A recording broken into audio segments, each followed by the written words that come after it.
श्री राम जय जय राम। श्री राम जय जय राम। श्री राम जय जय राम। श्री राम जय जय राम। सज्जनों, ये गरुड़ पुराण का 7वां अध्याय प्रारंभ करते हैं। इसमें बताया गया है कि पुत्र की महिमा क्या है। दूसरे के द्वारा दिए गए पिंडदान आदि से प्रेतत्व से मुक्ति और उसके प्रतिपादन में राजा बब्रुवाहन और प्रेत की कथा का वर्णन किया जाता है। सूत जी कहते हैं कि इति श्रुत्वा तु गरुड़ः कंपितो अस्वत्थ पत्रवत् जनानाम उपकारार्थम पुनः प्रपच्छ केशवम। सूत जी ने कहा, ऐसा सुनकर के और गरुड़ जी पीपल के पत्ते की भांति जो है कांपने लगे, लेकिन फिर भी मनुष्यों के प्राणियों के उपकार के लिए उन्होंने पुनः भगवान विष्णु से प्रश्न किया है कि कृत्वा पापानि मनुजः प्रमादात् बुद्धितोऽपि वा न यान्ति यातना याम्यः केनोपायेन कथ्यताम्। हे भगवान, ये मनुष्य जीवन के अंदर पाप भी करता है और नरक में भी जाता है, लेकिन पाप कर्मों को करके भी यम की यातना ना प्राप्त हो तो ऐसा कोई उपाय बताइए। संसार रूपी सागर में डूबे हुए दीन चित्त वाले, पाप से नष्ट बुद्धि वाले, विषयों के कारण से दूषित आत्मा वाले मनुष्यों के उद्धार के लिए हे माधव, पुराणोक्त कोई सुनिश्चित किए हुए जो है उपाय को बताइए, जैसे कि ये प्राणी सदगति को प्राप्त हो सके। भगवान कहते हैं कि साधु पृष्ठम त्वया तार्क्ष मनुष्याणाम हिताय वै शृणुस्व हितो भूत्वा सर्वम ते कथयाम्यहम्। हे तार्क्ष, मनुष्यों के हित की कामना से तुमने अच्छी बात पूछी है, सावधान होकर के सुनो, मैं तुमसे कहता हूं। हे खगेश्वर, मैंने तुम्हें अब से पहले जो जो बातें बताई हैं, जो जो जन्म, रोग, योनि जो बताई हैं, ये सब उन मनुष्यों के लिए बताई हैं जिनके पुत्र नहीं था। लेकिन पुत्रवान और धार्मिक मनुष्यों की जो है पूर्वोक्त दुर्गति नहीं होती है। यदि अपने पूर्वार्जित कर्मों के कारण से पुत्रोत्पत्ति में विघ्न हो तो किसी उपाय से पुत्र की उत्पत्ति करना चाहिए। यदि अपने कोई भी पाप हैं तो उनको दूर करने के लिए हरिवंश पुराण की कथा का श्रवण, विधान पूर्वक सच्चंडी यज्ञ करके, भक्ति पूर्वक शिव की आराधना करके विद्वान को जो है पुत्र उत्पन्न करना चाहिए। पुत्र पितरों की पुण्नाम नरक से जो है रक्षा करता है, इसलिए ब्रह्मा जी ने उसका नाम पुत्र रखा है। एक धर्मात्मा पुत्र संपूर्ण कुल को तार देता है। कुल के द्वारा व्यक्ति लोकों को जीत लेता है, ऐसी जो है सनातनी श्रुति है। इस प्रकार वेदों ने भी पुत्र के उत्तम महात्मा को कहा है, इसलिए पुत्र का मुख देख करके मनुष्य पितृ ऋण से मुक्त हो जाता है।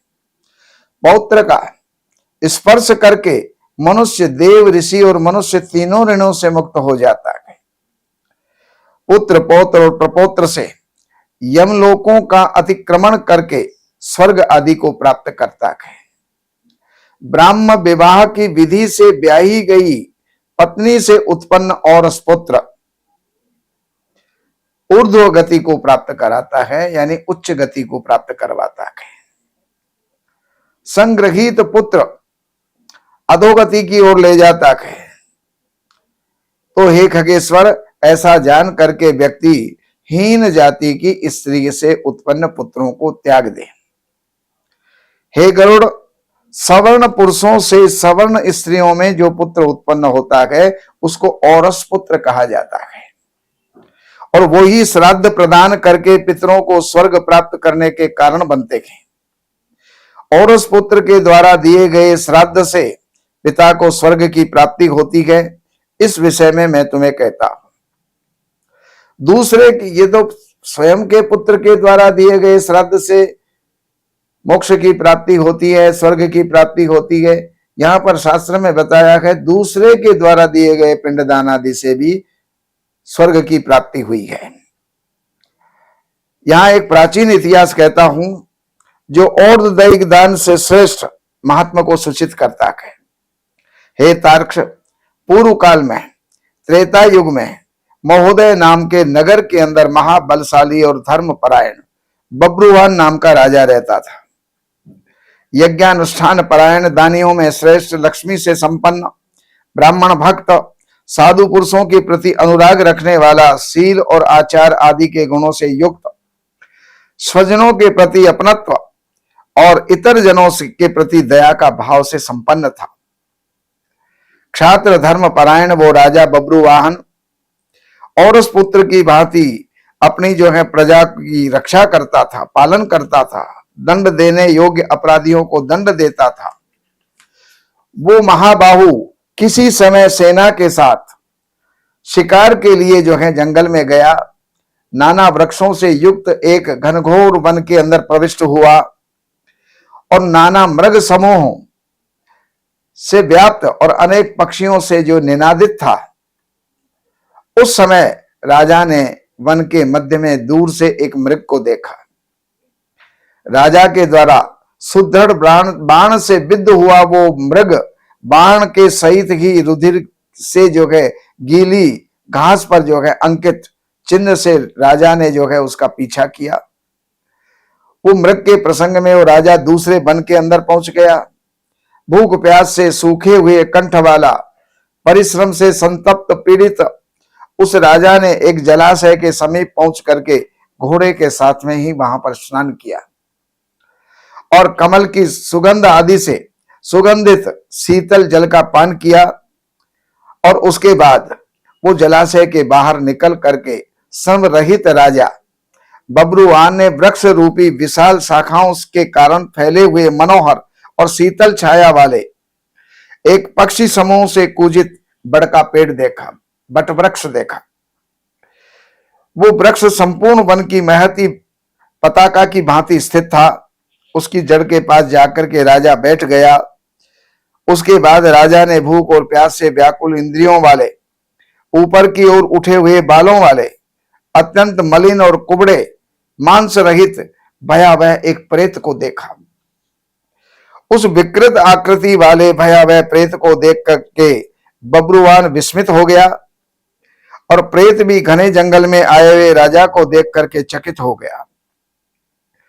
समुत्सुक मन वाला होकर के प्रेतराज उसके पास में आया और कहने लगा कि हे महाबाहो, आपके संबंध में मैंने प्रेत भाव का जो है त्याग किया। आपके दर्शन करने से ही मैं प्रेत भाव का त्याग कर दिया हूं।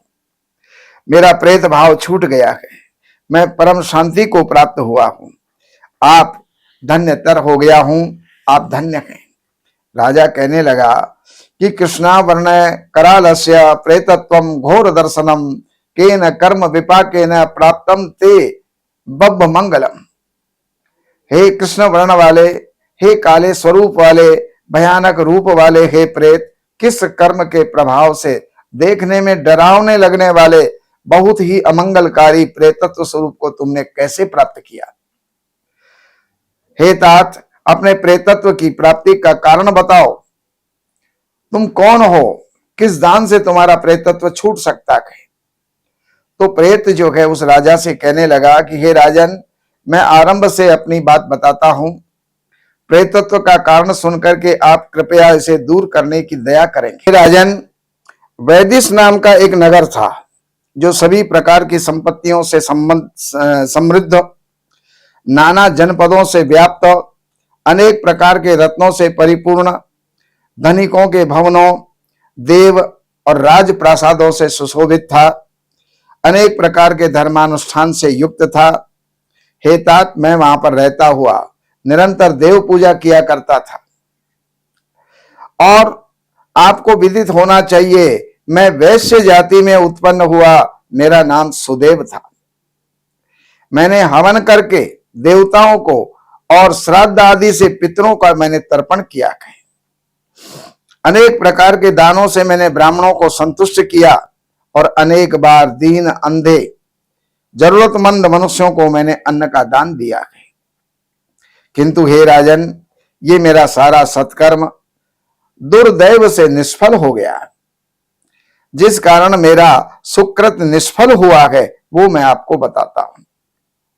मुझे कोई संतान नहीं है, मेरा कोई सुहृद नहीं है, मेरा कोई बांधव नहीं है, ना ही मेरा कोई मित्र है मेरी और्ध्वदैहिक क्रिया करता, अर्थात अंत्येष्टि कर्म करने वाला, और्ध्वदैहिक कर्म करने वाला, अंत के जितने कर्म हैं वो करने वाला कोई नहीं है। हे महाराज, मृत्यु के अनंतर जिस व्यक्ति के उद्देश्य से 16 मासिक श्राद्ध नहीं किए जाते, सैकड़ों श्राद्ध करने पर भी प्रेतत्व जो है छूटता नहीं है, अर्थात प्रेतत्व दूर नहीं होता। हे महाराज, आप मेरा और्ध्वदैहिक कृत्य करके मेरा उद्धार कीजिए, क्योंकि इस लोक में राजा सभी वर्णों का बंधु होता है। इसलिए हे राजेंद्र, आप मेरा उद्धार कीजिए, मैं आपको एक मणि रत्न देता हूं। हे वीर, यदि आप मेरा हित चाहते हैं तो मेरे लिए सदगति हो सके और मेरी प्रेत योनि से मुक्ति हो सके, वैसा आप काम करें। भूख प्यास आदि दुखों के कारण प्रेत योनि में मेरे लिए बड़ा दुस्सह हो गया है। वन के अंदर सुंदर स्वाद वाले शीतल जल और फल विद्यमान हैं, फिर भी मैं भूख और प्यास से पीड़ित हूं। मुझे जल और फल की प्राप्ति नहीं हो पाती है। हे राजन, यदि मेरे उद्देश्य से यथा विधि नारायण बलि की जाए तो उसके बाद वेद मंत्रों के द्वारा मेरी सभी और्ध्वदैहिक क्रिया जो है संपन्न की जाए तो निश्चय ही मेरा प्रेतत्व नष्ट हो जाएगा। मैंने सुन रखा है कि वेद के मंत्र, तप, दान और सभी प्राणियों में दया, अच्छे शास्त्रों का श्रवण और भगवान विष्णु की पूजा, सज्जनों की संगति, ये जो है प्रेत योनि के नाशक कहे गए हैं। ततो वक्ष्यामि ते विष्णु पूजाम प्रेतत्व नाशिनी। इसलिए मैं आपको प्रेतत्व को नष्ट करने वाली विष्णु पूजा बताता हूं। हे राजन, न्याय से उपार्जित 2 सुवर्ण यानी 32 मासा भार की सोना लेकर के नारायण की प्रतिमा बनावे, जिसे विविध पवित्र जलों से स्नान करा करके 2 पीले वस्त्रों से वेष्टित करके सभी अलंकारों से विभूषित करके अधिवासित करें, उसका पूजन करें। उस प्रतिमा के पूर्व भाग में श्रीधर, दक्षिण में मधुसूदन, पश्चिम में वामन, उत्तर में गदाधर और मध्य में ब्रह्मा तथा महाशिव की स्थापना करें। गंध, पुष्प आदि द्रव्यों के द्वारा विधि विधान से उसका पृथक पृथक पूजन करें। इसके बाद प्रदक्षिणा करें, अग्नि में हवन करें, देवताओं को तृप्त करके घृत, दधि और दूसरे विश्व देवों को तृप्त करें। इसके पश्चात समाहित चित्त वाला यजमान स्नान करके नारायण के आगे विनीत आत्मा होकर के विधि पूर्वक मन से संकल्पित और्ध्वदैहिक क्रिया का प्रारंभ करें।